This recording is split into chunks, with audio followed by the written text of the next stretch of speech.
आणखी एक मोठी बातमी कोल्हापुरातनं पेट्रोल संपल्यामुळे शहरातले पेट्रोल पंप बंद आहेत। कोल्हापुरात एका दिवसात पेट्रोल विक्रीमध्ये 30% वाढ झाली आहे। पेट्रोल विक्रीत वाढ झाल्यामुळे पंपावरचं पेट्रोल संपलंय।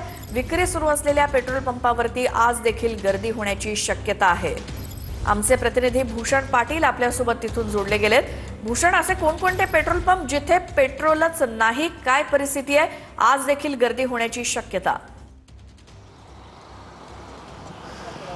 खरं तर आपल्या मते गेल्या 2 दिवसापासून कोल्हापूर जिल्ह्यामध्ये पेट्रोल बंद होणार असल्याची अफवा ती पसरते आणि काल कोल्हापूर शहरात देखील ही सगळी अफवा पसरली आणि त्यामुळे काल दिवसभरामध्ये शहरासह उपनगरातल्या अनेक पेट्रोल पंपांवर वाहनधारकांची गर्दी आहे ती बघायला मिळालेली होती आणि त्यामुळे या सगळ्या पेट्रोल पंपावर पेट्रोल विक्रीमध्ये जवळपास 30% वाढ झाली आणि त्याचा परिणाम म्हणून आज या सगळ्या पेट्रोल पंपांवरचं पेट्रोल आहे ते संपलेलं आहे आणि त्यामुळे हे पेट्रोल पंप बंद ठेवण्याची वेळ आहे ती आलेली आहे। कोल्हापूर शहरातील 5 ते 6 पेट्रोल पंप त्याचबरोबर जिल्ह्यातील अशाच पद्धतीने काही छोटे मोठे पेट्रोल पंप आहेत ते देखील बंद ठेवण्यात आलेले आहेत आणि त्यामुळे ज्या पेट्रोल पंपांवर आज पेट्रोल शिल्लक आहे तिथं आज देखील गर्दी होण्याची शक्यता आहे ती निर्माण झालेली आहे। खरं तर जिल्हा प्रशासनानं पेट्रोल डिझेलचा आवश्यक साठा जिल्ह्यात असल्याचा स्पष्टीकरण दिलेलं आहे। गर्दी करू नका असं आवाहन देखील केलेलं आहे। मात्र तरी देखील आपण बघतो काल रात्री उशिरापर्यंत वाहनधारकांच्या रांगा पेट्रोल पंपांवर। धन्यवाद या माहितीसाठी।